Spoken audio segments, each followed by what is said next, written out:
Dans le monde un peu fou des cryptos, les stablecoins, c'est la promesse de stabilité. Mais est-ce que cette promesse est toujours tenue? Pas vraiment.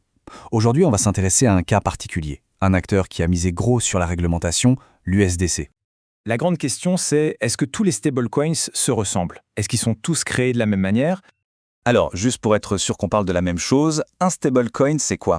En gros, c'est une crypto dont la valeur est attachée, ou pégée comme on dit, à un actif stable, le plus souvent le dollar américain. Le but, il est simple, éviter les montagnes russes des autres cryptos. Allez, on plonge dans le sujet. C'est quoi exactement cette USDC ou USD Coin? Bon, sur le papier, le principe est super simple. C'est comme son grand concurrent, Tether. L'idée, c'est que la valeur d'un USDC soit toujours égale à celle d'un dollar américain. 1 pour 1, point barre. Donc, si on les met face à face, on dirait que c'est la même chose. Toutes les deux veulent offrir un havre de paix dans le monde de la crypto. Alors, elle est où, la différence? Ah, et c'est là que ça devient intéressant. C'est là que l'USDC prend une toute autre direction. La vraie différence, ce n'est pas la technologie, non. C'est son obsession pour la transparence et la conformité avec la loi. En fait, la confiance qu'on peut avoir en l'USDC, elle repose sur des bases très solides. Déjà, il est émis par des boîtes américaines bien connues. Ça veut dire qu'elles doivent suivre des règles financières très strictes. Ensuite, il y a une transparence presque totale avec des rapports tous les mois. Et surtout, la promesse que chaque USDC est bien couvert par un vrai dollar en banque. Et ça, c'est le point clé. C'est super important. Pour chaque USDC qui existe, il y a un vrai dollar américain bien au chaud dans un compte en banque. Ce n'est pas un panier d'actifs bizarres ou une vague promesse. Non, c'est un dollar, un point c'est tout. C'est ça qui garantit sa stabilité.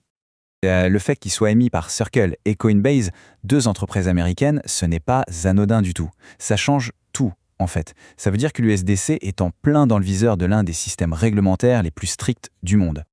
Et la conséquence de ça, elle est directe. L'USDC est sous très haute surveillance financière. C'est pas comme certains concurrents qui sont basés dans des endroits, disons, un peu plus souples sur les règles. Non, l'USDC, il doit suivre les règles du jeu américaines à la lettre.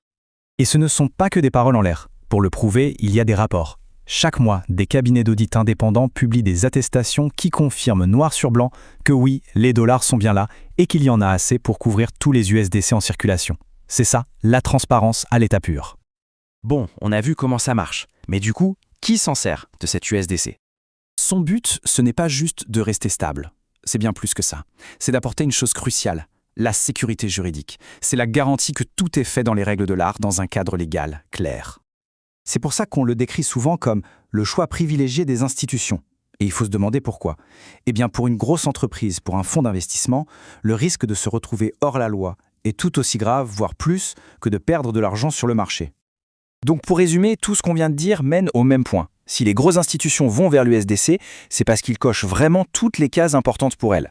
La sécurité d'être sous la loi américaine, la conformité réglementaire, la transparence qu'on peut vérifier, et bien sûr la réputation de ses créateurs. Et tout ça, ça nous amène à une question beaucoup plus large, pour finir. Le succès de l'USDC auprès de ces grands acteurs, ça montre peut-être une nouvelle direction. Est-ce que l'avenir des crypto-monnaies, c'est finalement de se ranger, de s'intégrer de plus en plus dans le système financier traditionnel? C'est une question ouverte, mais une chose est sûre, la réponse va redessiner complètement le futur de cet écosystème.